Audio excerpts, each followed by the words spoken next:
Dear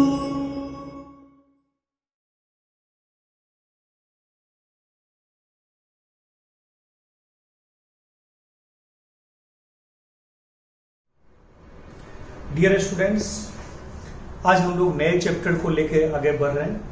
नया chapter जो है वो आपका है चैप्टर नंबर 12 एनसीईआरटी का, बायोटेक्नोलॉजी एप्लीकेशंस। यानी कि बायोटेक्नोलॉजी का जो एप्लीकेशन है वो एकदम बिल्कुल एक मतलब मॉडर्न तरीका है, ठीक है, बहुत सारी चीजों को जानने का। यानी कि जो हम बायोटेक्नोलॉजी की बात करते हैं तो बायोटेक्नोलॉजी का जो प्रोसेसेस था, जो प्रिंसिपल्स था, उसको यूज में लाते हुए हमने सारे चीजों को जाना कि बायोटेक्नोलॉजी करते कैसे है, बायोटेक्नोलॉजी की मीनिंग क्या है, बायोटेक्नोलॉजी का कोर प्रोसेस क्या है। आज हम लोग जानेंगे बायोटेक्नोलॉजी का एप्लीकेशंस क्या है।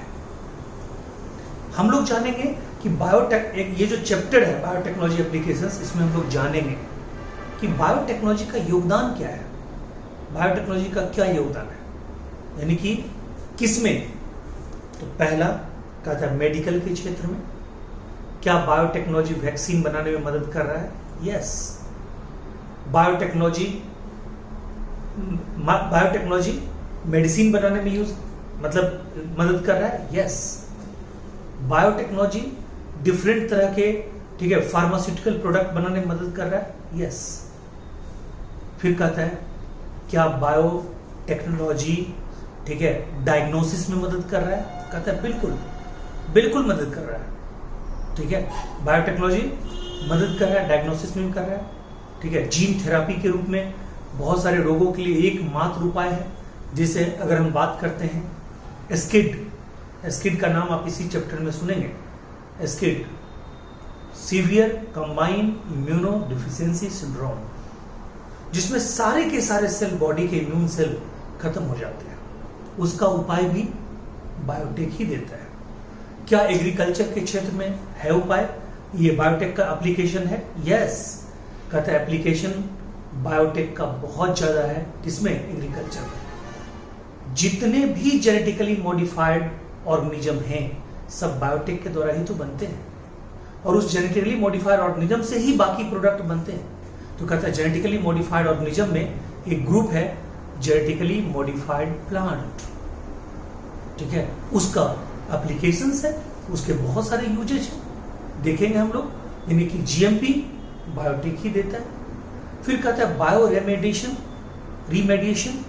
बायो रिमेडिएशन का मतलब हुआ कि बायोलॉजिकली, यानी कि जैविक उपचार किसी चीज का, ठीक है, किसी चीज का जैविक उपचार, ठीक है, वो भी बायोटेक के माध्यम से दे रहा है।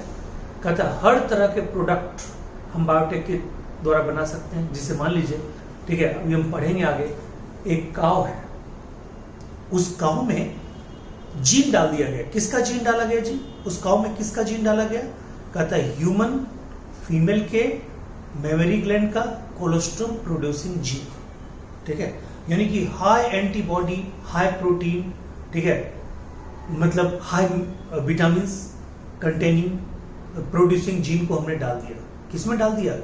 काव में, रोजी काव में, ठीक है। और वो रोजी काव क्या हो गया? ट्रांसजेनिक काव। उसी तरह से जैसे आपका बहुत सारा डिजीज है, जैसे मान लीजिए इम्फाइसीमा वगैरह है, ठीक है, तो इम्फाइसीमा का एक केमिकल है, ठीक है, बायोटेक से बनाया गया, ट्रांसजेनिक एनिमल से बनाया गया, उसका नाम है अल्फा-1 एंटीट्रिप्सिन, ठीक है। ये सब चीजें जितनी भी हैं सब बायोटेक का प्रोडक्ट है जी। यानी कि बायोटेक का हम यूज दिन रात करते रहते हैं, ठीक है। कहता है बायोटेक का यूज का मेन कोर प्रोसेस, मेन तरीका क्या है, मेन उसका क्या है मोड। कहता है बायोटेक्नोलॉजी को यूज में लाने, बायोटेक्नोलॉजी का जो तीन मेन एप्लीकेशन जो है वो ये है कि जेनेटिकली मॉडिफाइड ऑर्गेनिज्म को और एंजाइम को एज ए कैटलिस्ट यूज करना। दूसरा, कैटलिस्ट के लिए ऑप्टिमम टेम्परेचर को क्रिएट करना, ऑप्टिमम टेम्परेचर कहता है ऑप्टिमम कंडीशन को क्रिएट करना इंजीनियरिंग के द्वारा, स्टेराइल कंडीशन में सब कुछ करते हुए। और तीसरा है कि down streaming process, down stream processing, यानी कि उसको बायोटिक प्रोडक्ट को सेपरेट करना, प्यूरिफाई करना। ये बायोटेक के एप्लीकेशन 3 हैं, एप्लीकेशन के 3 मेन बिंदु है। फिर कहता है बायोटेक और किस में, कहता है एग्रीकल्चर में बायोटेक। एग्रीकल्चर में बायोटेक यानी कि अब हम लोग ये देखेंगे कि ह्यूमन बीइंग के लिए ये बायोटेक कैसे बहुत ज्यादा यूज में आता है, ह्यूमन वेलफेयर के लिए ये बायोटेक्नोलॉजी कैसे एप्लीकेबल है। ठीक है, हमें ह्यूमन वेलफेयर में ही सब कुछ देखना है। तो पहले तो मैं ये बता देता हूं, उसके बाद मैं एक ट्रिक बताऊंगा। ठीक है, तो कहता है कि अगर हम एग्रीकल्चर की बात करते हैं, अगर हम हेल्थ प्रोडक्ट की बात करते हैं, तो कहता है हेल्थ प्रोडक्ट या जनरल जो हमारा जो फिजियोलॉजिकल मेटाबॉलिक एक्टिविटी को कंट्रोल करने वाला जो प्रोडक्ट है, बहुत सारा प्रोडक्ट वो बायोटेक से बनता है। जैसे कहता है वैक्सीन, जैसे इंसुलिन। ठीक है, वैक्सीन, इंसुलिन। ठीक है, फिर कहता है platelet derived growth factor, tissue plasminogen activator. ठीक है, इरिथ्रोपोइटिन, कैल्सिटोनिन। ठीक है, ग्रोथ हार्मोन। ठीक है, इंटरफेरोन, ये सारे इंटरल्यूकिन्स, ये सब हमारा क्या है, बायोटेक्नोलॉजी का प्रोडक्ट है। कहता लगभग 50 बायोटेक्नोलॉजी प्रोडक्ट ह्यूमन वेलफेयर के लिए यूज हो रहे हैं एट ए प्रेजेंट, बट उसमें 11 जो है वो धड़ल्ले से यूज हो रहे हैं। जो 11 है वो मार्केटेड है। ठीक है, ये जब हम पूरा आपको बता देंगे, थोड़ा सा मतलब गाइड कर देंगे कि क्या हमने लिखा है, फिर उसका एक ट्रिक आपको बताऊंगा। ट्रिक यहां भी है 2। ठीक है, तो अब आप सुनिए। ठीक है, कहता है कि यानी कि बायोटेक प्रोडक्ट में और क्या क्या चीज है जी। ठीक है, मतलब एग्रीकल्चर में अगर हम बायोटेक का यूज करते हैं तो कैसे करते हैं, एग्रीकल्चर में बायोटेक का यूज करने का फायदा क्या है। कहता है ये प्लांट में एबायोटिक स्ट्रेस को, मतलब प्लांट को एबायोटिक कंडीशन फैक्टर से, मतलब स्ट्रेस से निजात दिलाता है। यानी कि बायोटेक्नोलॉजी के द्वारा हम प्लांट में, ठीक है, मतलब ऐसा टॉलरेंस कैपेसिटी डेवलप करते हैं जिसके कारण वो हीट में, कोल्ड में, ठीक है, हाई पीएच कंडीशन में, ठीक है, सॉल्ट कंडीशन में, ये सब में ये आराम से सरवाइव कर सके। कहते हैं दूसरा जी, कहता है हम ऐसा बायोटेक के द्वारा इसमें जीन डालते हैं कि वो मतलब केमिकल पेस्टिसाइड पे उसकी जो निर्भरता है वो बिल्कुल कम हो जाए, केमिकल फर्टिलाइजर पे उसकी निर्भरता बिल्कुल कम हो जाए। ठीक है, वो डिजीज रेसिस्टेंट बन जाए। ठीक है, वो क्या हो जाए, डिजीज रेसिस्टेंट बन जाए। उसमें मिनरल को, ठीक है, एब्जॉर्ब करने की कैपेसिटी बढ़ जाए सॉइल से, जिसके कारण सॉइल की फर्टिलिटी भी कायम रहे और प्लांट को, ठीक है, मिनरल डिफिशियंसी से डिजीज भी ना हो। फिर कहता है और बायोटेक का प्रोडक्ट क्रॉप इंप्रूवमेंट में, क्रॉप प्रोडक्शन में, फूड प्रोडक्शन में, कहता है बिल्कुल है जी। कहता है कि नए नए मॉडिफाइड जीन को डाल करके प्लांट प्रोडक्ट का, यानी क्रॉप प्रोडक्ट का, ठीक है, फूड प्रोडक्ट का न्यूट्रिशनल क्वालिटी को बढ़ाना, ये सब क्या है जी, ये सब बायोटेक्नोलॉजी का प्रोडक्ट है। ओके, यानी कि ये जो बायोटेक्नोलॉजी का जो प्रोडक्ट है ये जनरल प्रोडक्ट है। इसी में हम लोग स्टार्ट जो करेंगे आगे, वो स्टार्ट करेंगे, क्या करेंगे स्टार्ट, तो कहता है केमिकल पेस्टिसाइड्स, यानी केमिकल पेस्टिसाइड्स की निर्भरता को बिल्कुल खत्म कर देना है। 2-3 ऐसे टेक्नोलॉजी, 2-3 ऐसे तरीके पढ़ेंगे जी। ठीक है, कहता है बीटी कॉटन, बीटी टोमेटो, ठीक है, BT soybean, BT rice, BT मेज, ये सब प्लांट को प्रोड्यूस किया गया है। ये प्लांट सब पेस्ट रेसिस्टेंट होते हैं। कैसे, हम लोग देखेंगे आगे वीडियो में, कोई दिक्कत नहीं। फिलहाल हम लोग ये जो हमने समराइज किया है, यानी बायोटेक्नोलॉजी चैप्टर का जो स्टार्टिंग पॉइंट है, वहां पे हम लोग देखेंगे।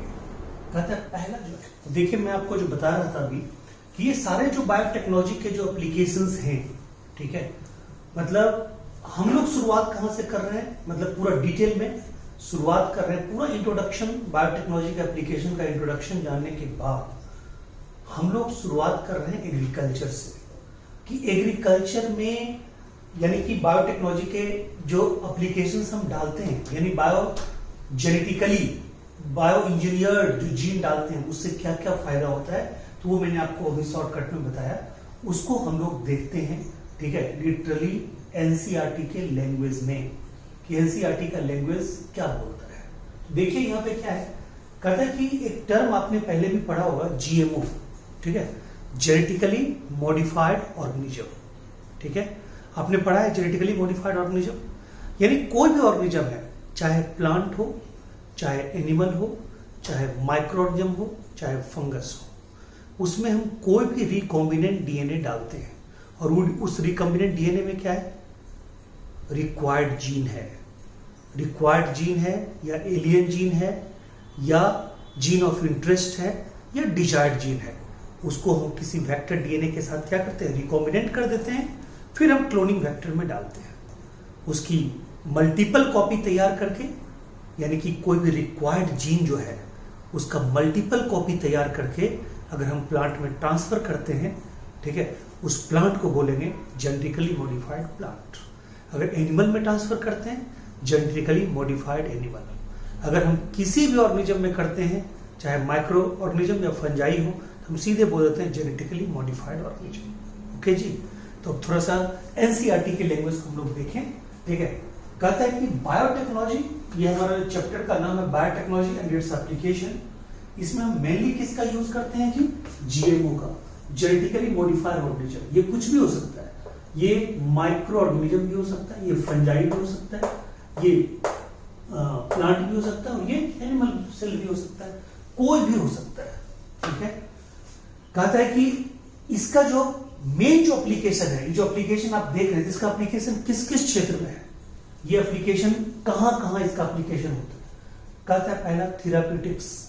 थेराप्यूटिक्स का मतलब होता है, ठीक है, कि दवाई, ठीक है, यानी कि डिफरेंट तरह के मेडिसिन्स, यानी कि मतलब जो इलाज के मतलब उसमें आता हो। ठीक है, यानी कि जो वैक्सीन है, ठीक है, जो मेडिसिन है, ये सब आता है थेरापेटिक में।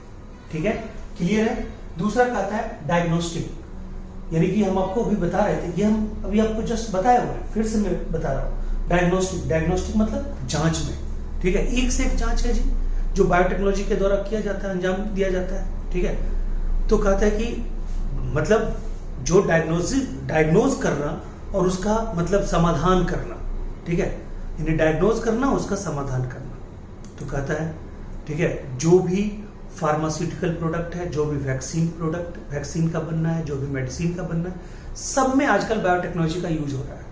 बजाते second generation and third generation vaccine, इसी का योगदान है, किसका, बायोटेक्नोलॉजी का। और अभी जो हम समरी पढ़ेंगे ना, पूरा पढ़ने के बाद उसमें वो चीज भी है, अभी आप देखिएगा, उसमें बायोटेक्नोलॉजी प्रोडक्ट में वैक्सीन नंबर 1 पे आता है।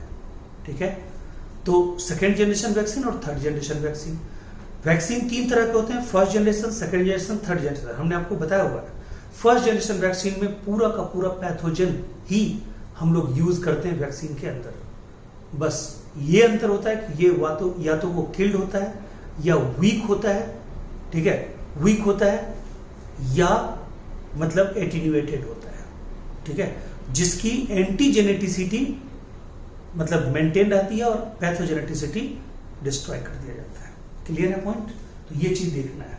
ठीक है, यानी कि थेरापेटिक्स में, डायग्नोस्टिक्स में, फिर कहता है जीएम क्रॉप फॉर एग्रीकल्चर, यानी कि एग्रीकल्चर के लिए जेनेटिकली मॉडिफाइड क्रॉप का निर्माण करते हैं, इसी बायोटेक्नोलॉजी के द्वारा। फिर कहता है, ठीक है, प्रोसेस्ड फूड, यानी कि फूड प्रोसेसिंग, यानी कि जैसे मान लीजिए गोल्डन राइस एक अभी फूड प्रोडक्ट है, विटामिन ए रिच राइस है। विटामिन ए रिच राइस को हम लोग क्या बोलते हैं, गोल्डन राइस। तो सोचिए ये क्या है, प्रोसेस्ड फूड है। ठीक है, यानी कि फूड को हम इनरिच करते हैं, फूड को मतलब एकदम बिल्कुल प्यूरिफाई स्टेज में लाते हैं। ठीक है जी। फिर कहता है बायो रिमेडिएशन, यानी कि कहीं कहीं पे क्या होता है, बायोटिक मेथड से, ठीक है। कहीं कहीं क्या है, बायोटिक मेथड से यानी कि जो भी कुछ पॉल्यूटेंट वगैरह उसको हटाने का काम करते हैं, ठीक है, उसमें हम वो जीन डालते हैं, ठीक है। अब जैसे बहुत सारे इंसेक्ट हैं, बहुत सारे आपको निमेटोड्स हैं, ठीक है, ये सब का यूज करते हैं डिफरेंट जगह पे, ठीक है, क्लीनिंग एजेंट के रूप में। ओके, क्लीनिंग एजेंट, बहुत सारी मछलियां हैं, ठीक है, जिसको क्लीनिंग एजेंट के रूप में यूज करते हैं, उसको इंसेक्ट के खिलाफ यूज करते हैं, जैसे लार्विवोरस इंसेक्ट, ठीक है, ये लार्विवोरस क्या उसको बोलते हैं, फीसेस, ठीक है, जिसको हम लोग गेबूजिया बोलते हैं, वो सारे मच्छर के लार्वा को खत्म करता है, मच्छर को पनपने देता है, गंदगी को पनपने देता है। मच्छर अगर मरेंगे तो कहता है फिर, ठीक है, रोग कम होंगे, ठीक है, डिजीज कम फैलेंगे।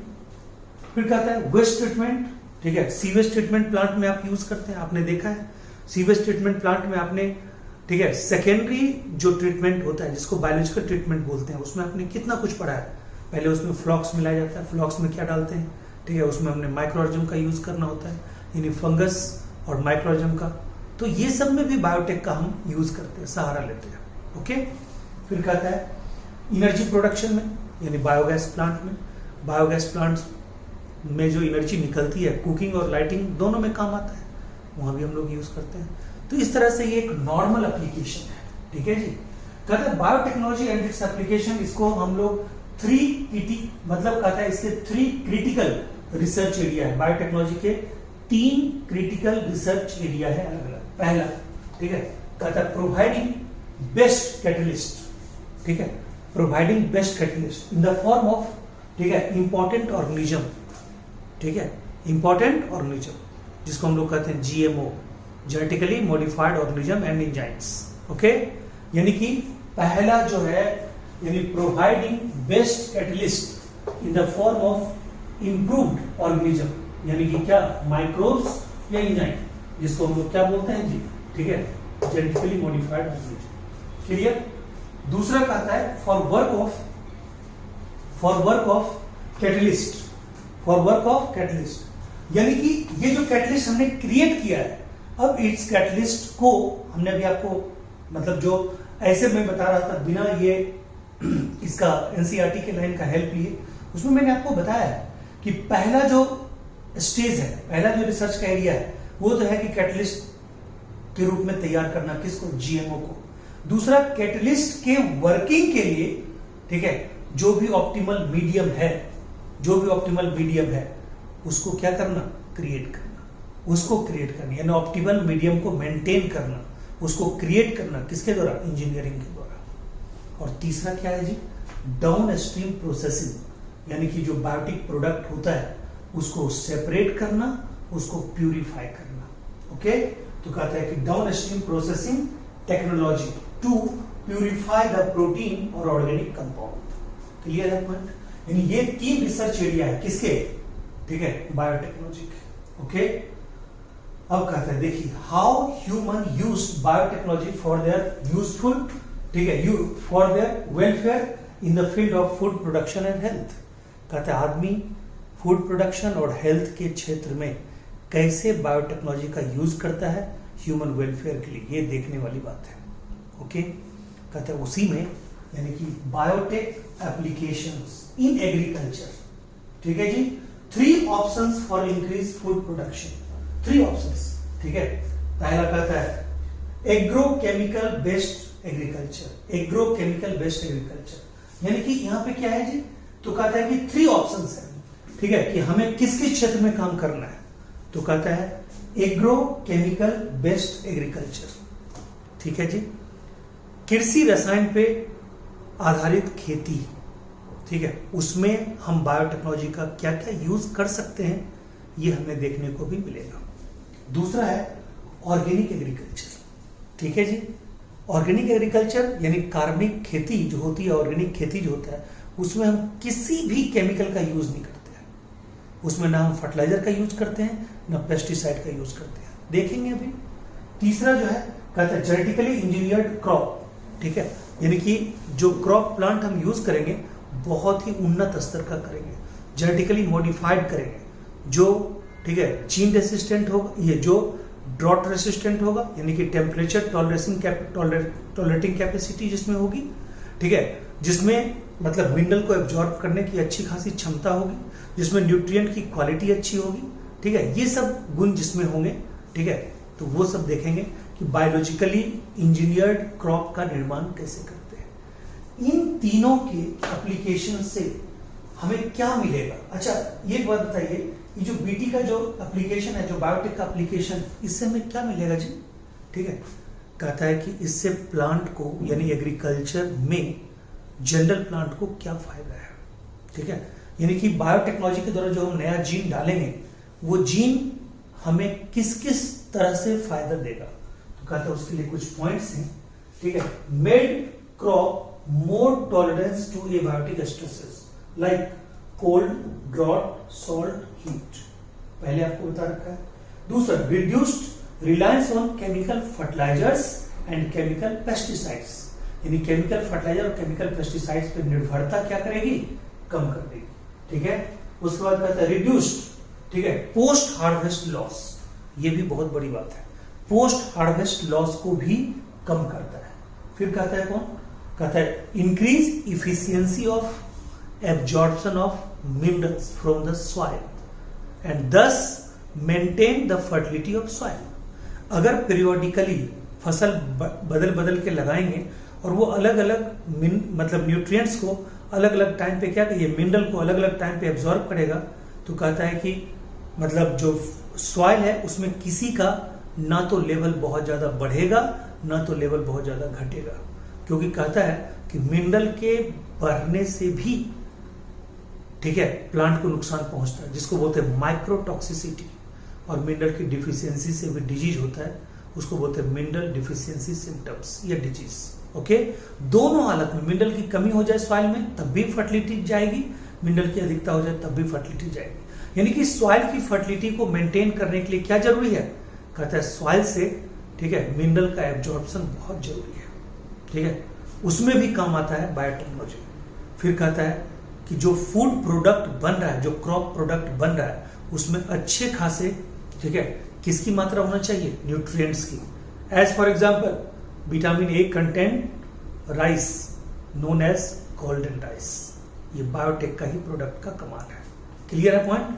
तो इस तरह से ये सारे कुछ हैं, लेकिन देखिए यहां पे क्या है, कहता है ग्रीन हाउस इफेक्ट क्यों पड़ा, इसकी जरूरत क्यों पड़ी, जीएमओ को, ठीक है, एग्रीकल्चर में लाने की जरूरत क्यों पड़ी?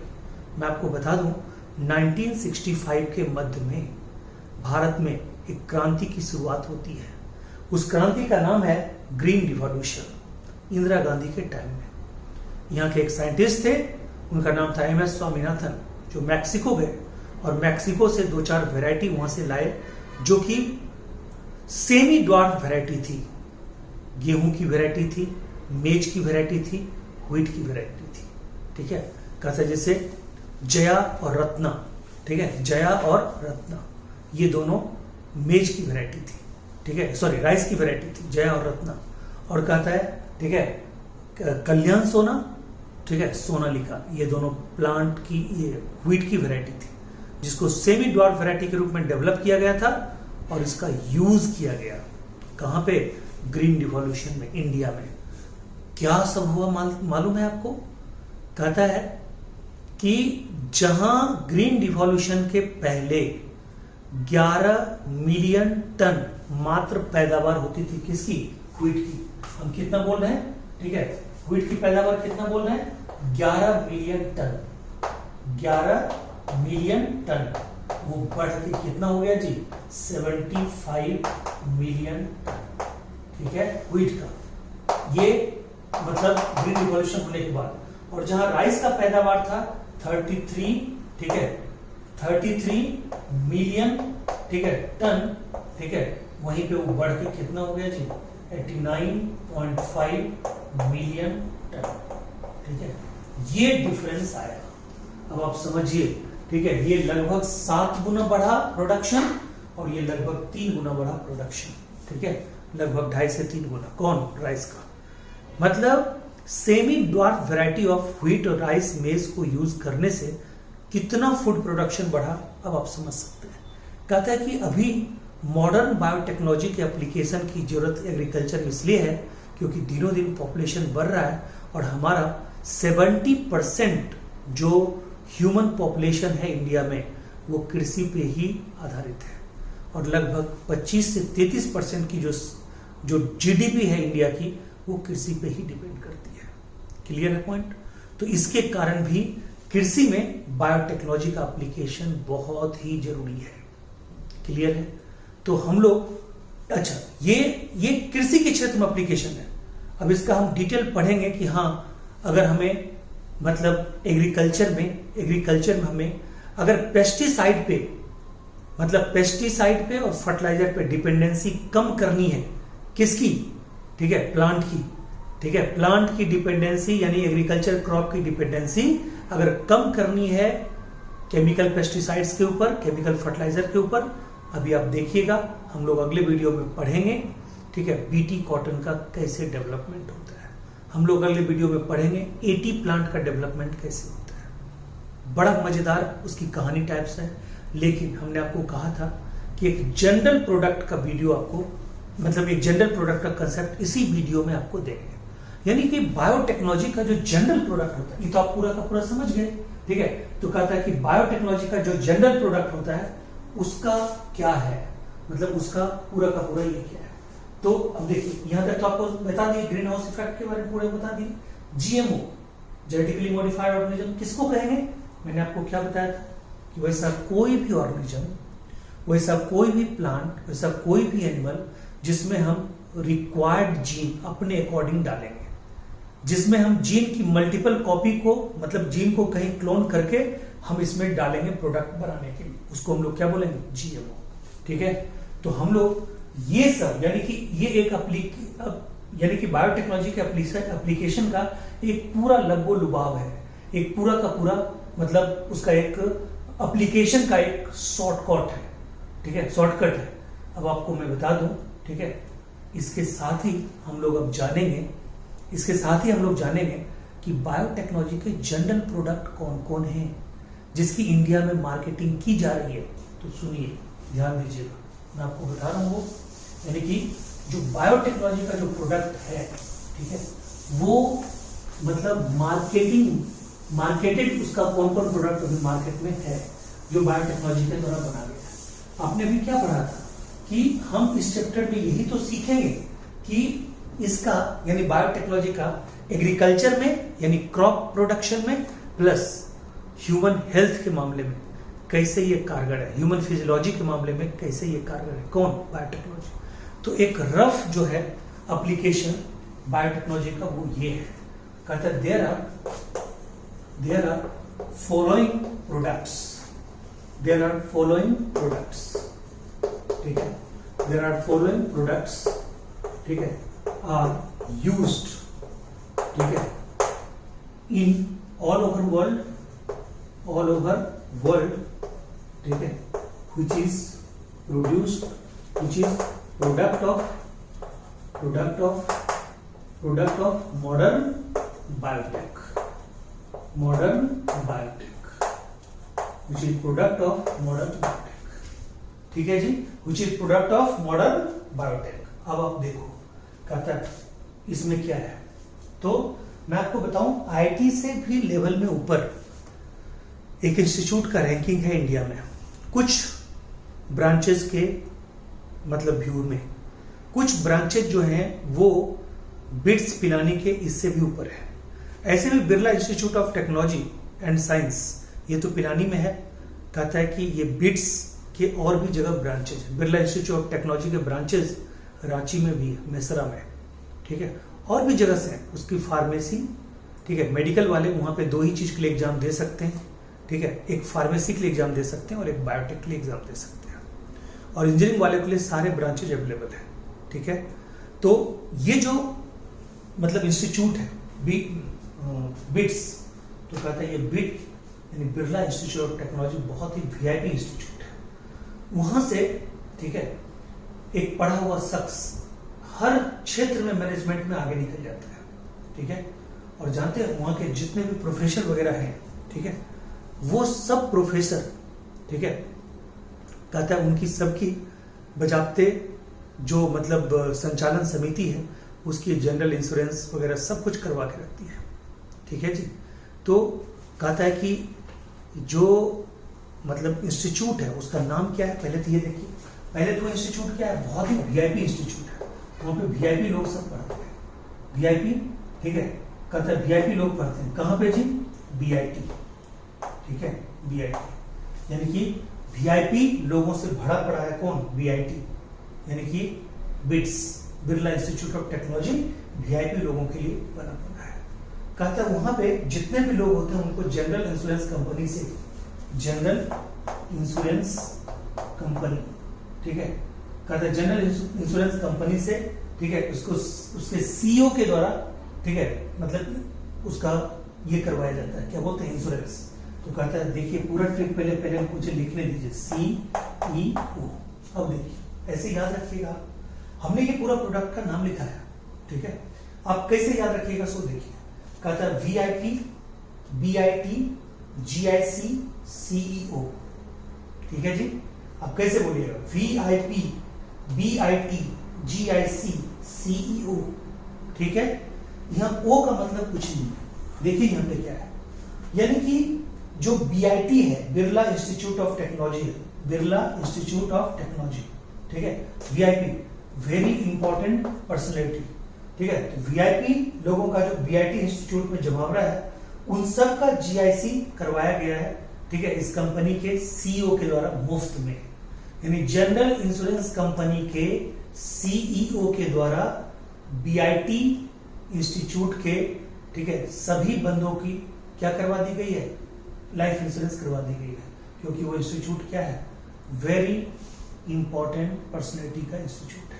तो वीआईपी आपको याद रखना है, वीआईपी, ठीक है, GIC, VIP, BIT, GIC, CEO, ठीक है जी, ये याद रखना है। और इसमें किसकी मीनिंग नहीं है, ठीक है, ओके। यानी कितने टोटल प्रोडक्ट हैं, 11 प्रोडक्ट है जो मार्केटेड हो रहे हैं। कहता है पहला, ठीक है, सेकंड, पहला वैक्सीन, वैक्सीन, और इसमें क्या बोलिएगा, second generation and third generation vaccine, ठीक है जी। दूसरा इंसुलिन, इंसुलिन, क्लियर है जी, ठीक है। इसमें किसका यूज किया गया था, इकोलाई का यूज किया गया था, किसका यूज किया गया था, इकोलाई का, ठीक है। अब आइए, अच्छा तीसरा platelet derived growth factor, platelet derived growth factor, ठीक है। कहता उसके बाद, ठीक है, बी से कहता blood clotting factor, blood clotting factor, ठीक है, ब्लड क्लॉटिंग फैक्टर। फिर कहता है आई से इंसुलिन, सॉरी इंटरफेरोन, इंटरफेरोन। फिर कहता है टी से, ठीक है, tissue plasminogen, plasminogen activator, tissue plasminogen activator, ठीक है। फिर जी से बहुत जाना पहचाना आपका ग्रोथ हार्मोन, ग्रोथ हार्मोन, इसी को हम लोग क्या बोलते हैं, सोमेटोट्रोपिक हार्मोन भी बोलते हैं, एसटीएच भी बोलते हैं, ठीक है, वही ग्रोथ हार्मोन जो पिट्यूटरी ग्लैंड के एंटीरियर लोब से निकलता है, ठीक है। फिर आई से इंटरल्यूकिन, इंटरल्यूकिन, ठीक है। फिर कहता है सी से, ठीक है, सी से आप क्या बोलिएगा, कहता है कोरियोनिक, कोरियोनिक गोनेडोट्रोपिन, गोनेडोट्रोपिन, ठीक है जी। फिर कहता है अगला सी से कैल्सिटोनिन, ठीक है।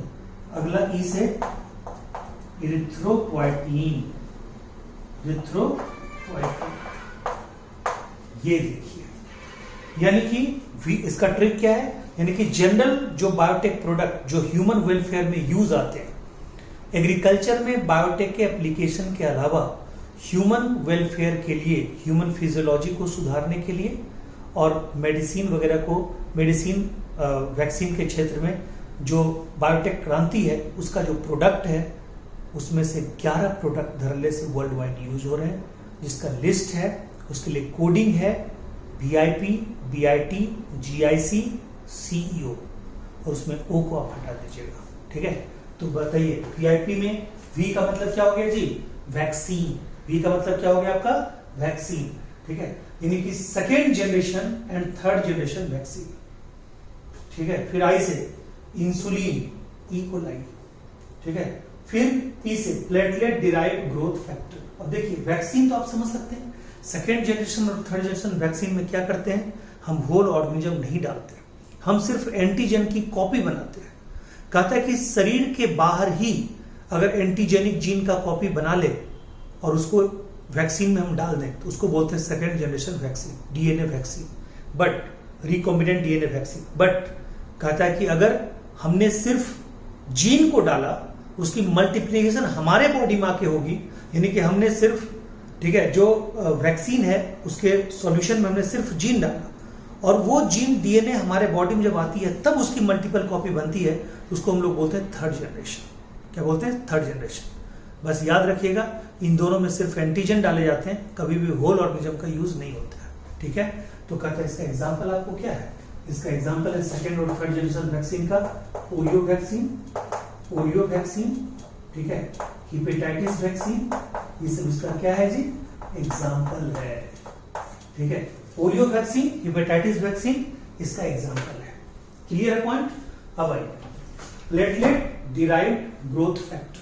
ठीक है, कहते हैं जो थ्रोम्बोप्लास्टिन होता है ना, थ्रोम्बोप्लास्टिन जब टूटता है, ठीक है, ये मेगा कैरियोसाइट जब टूटता है, यानी कि मेगा कैरियोसाइट जब टूटता है, ठीक है, तो कहता है कि छोटे छोटे प्लेटलेट सेल बनते हैं, और प्लेटलेट सेल जब बनते हैं तो वहां से थ्रोम्बोप्लास्टिन रिलीज होता है, जो ब्लड क्लॉटिंग आपको मैकेनिज्म बताया हुआ है। ठीक है, वहां पे कहता है ग्रोथ फैक्टर, यानी प्लेटलेट के बनने के कारण वहां पे ग्रोथ फैक्टर रिलीज होता है, जो एक्स्ट्रा सेल का फॉर्मेशन करवाता है बॉडी के अंदर। Clear point?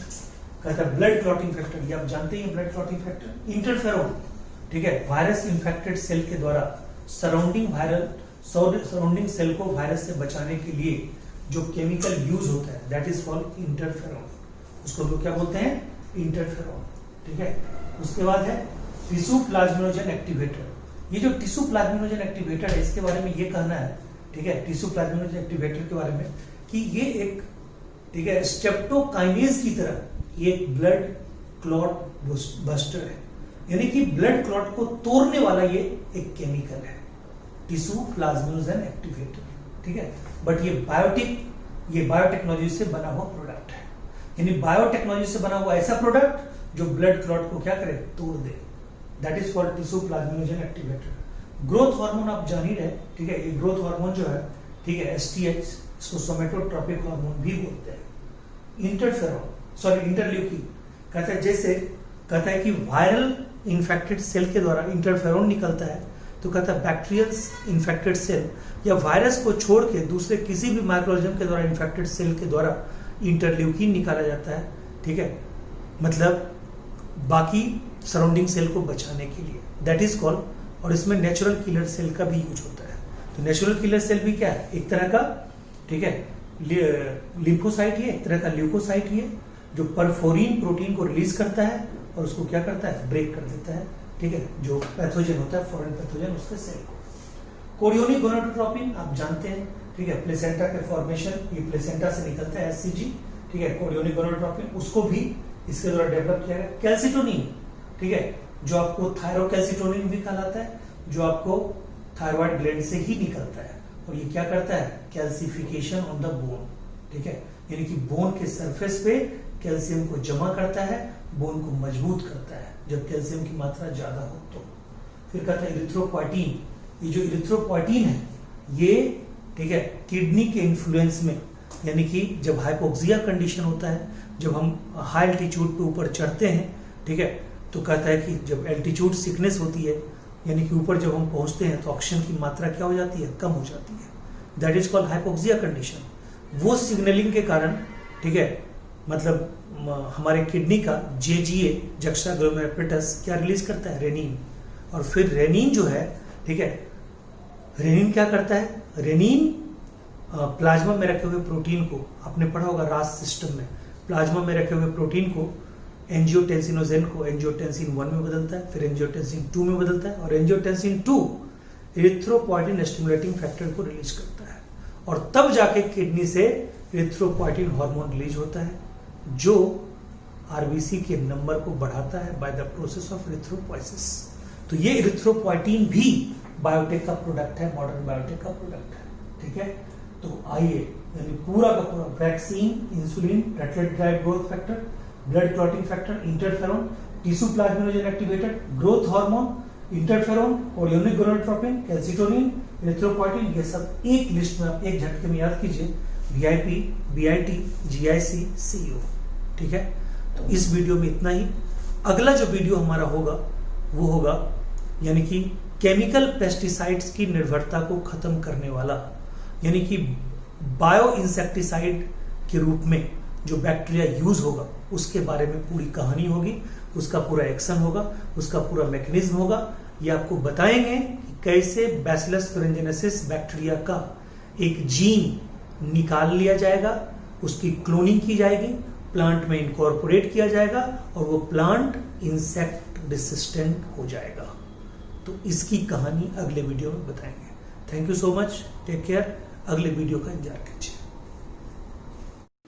अब देखो डियर स्टूडेंट्स, अब देखना आप, ये जो हमने अभी आपको बताया था बायोटेक्नोलॉजी का जो प्रोडक्ट बताया था बोर्ड पे, बायोटेक्नोलॉजी का हमने क्या बताया, 11 प्रोडक्ट, ठीक है, मतलब ऑल ओवर वर्ल्ड जो पूरे यूज़ में है। लेकिन मैं आपको एक रिसेंट डाटा देता हूँ। ये जो आपको डाटा अभी मैंने बताया, ये डाटा थोड़ा सा पुराना है आपको, जो अभी हमने आपको बोर्ड पे बताया। उस डाटा में, ठीक है, उस डाटा में क्या है कि 11 प्रोडक्ट ऑल ओवर वर्ल्ड बताया गया, मतलब 11 प्रोडक्ट बताया गया। वो एक्चुअली में जो 11 प्रोडक्ट है ऑल ओवर वर्ल्ड, वो बहुत ही ज़्यादा चल रहा है, मतलब बहुत ही ज़्यादा यूज़ में है, जो इंडिया में भी यूज़ में है।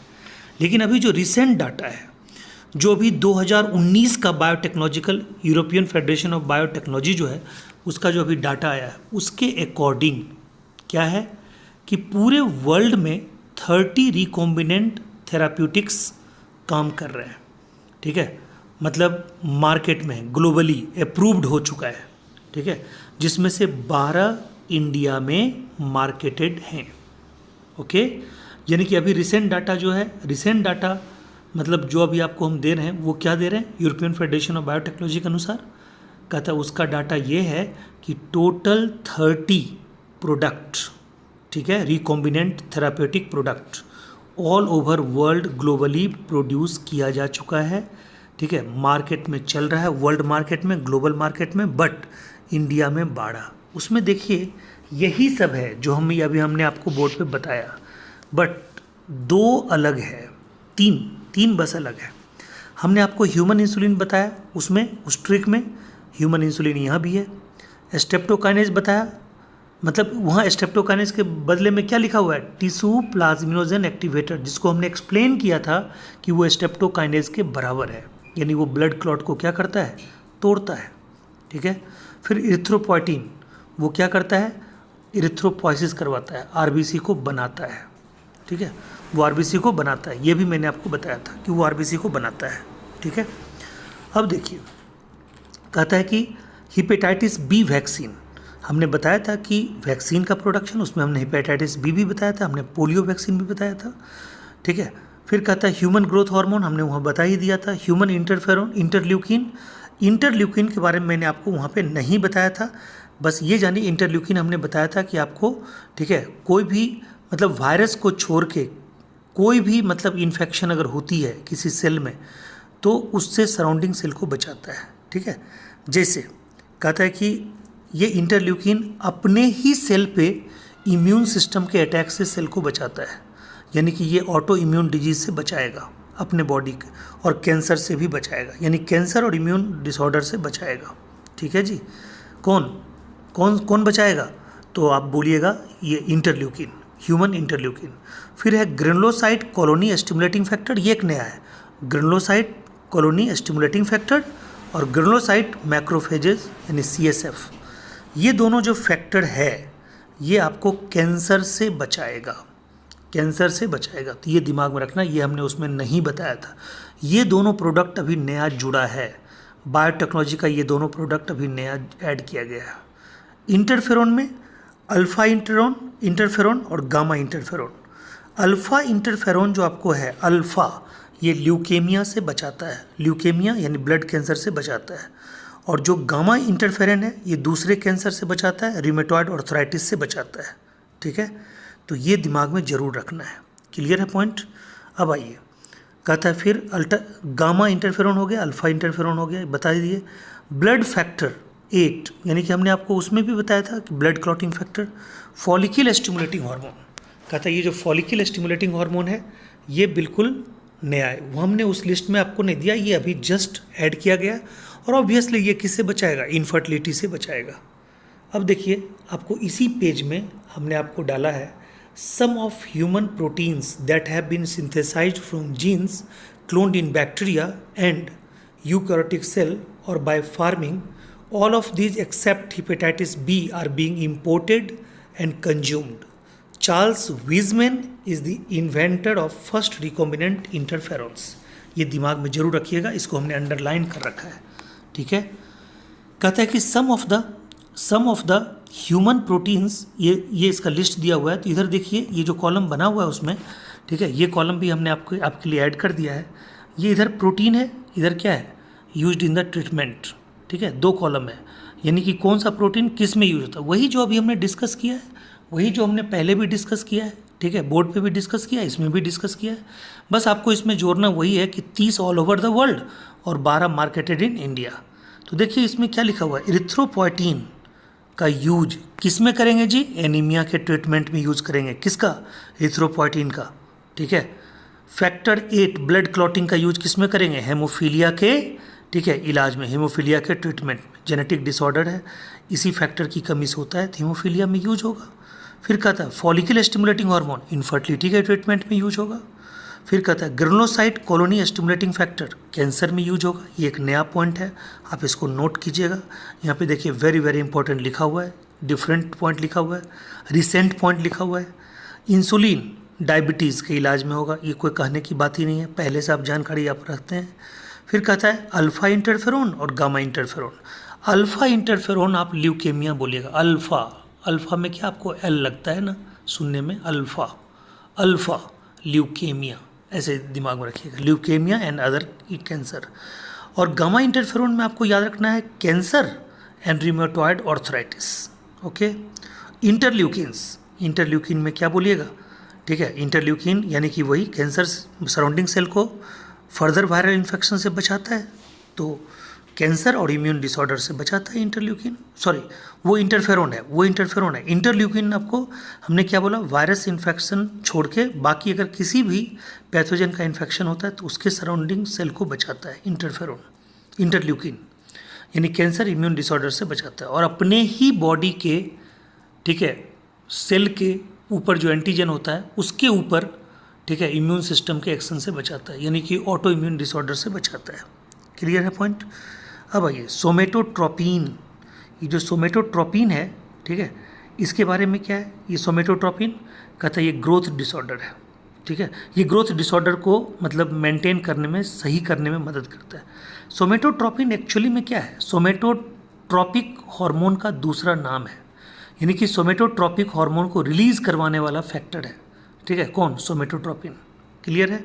और लास्ट में आपका है टिश्यू प्लाज्मिनोजन एक्टिवेटर, जो हमने क्या बोला था, स्ट्रेप्टोकाइनेज की तरह है। ये क्लॉट बस्ट मतलब ब्लड क्लॉट को तोड़ेगा और आपको हार्ट अटैक से बचाएगा। क्लियर है पॉइंट। तो ये एक तरह से मतलब सारा कुछ प्रोडक्ट है। ठीक है, ये आपके मतलब लाइक पूरा का पूरा एक लिस्ट है। ये सबसे मॉडर्न जो आधुनिक जानकारी थी वो आपको हमने इस पर शेयर किया है। ऐसे जो भी प्रोडक्ट है उसका मैंने एक कोडिंग बताया, उसमें मात्र 3 चीज़ें अलग हैं जो आपको देखना है। FSH देखना है, ठीक है, उसके बाद आपको ग्रेनुलोसाइट, ठीक है, colony stimulating factor, granulocyte macrophages, बाद बाकी सब उसमें भी बताया है, इसमें भी है। Thank you so much, take care. अगला जो वीडियो होगा उसमें हम बताएंगे पेस्टिसाइड का विकल्प, बायोपेस्टिसाइड, BT का यूज़ आपको बताएंगे, BT बैक्टीरिया। Okay, thank you so much, take care.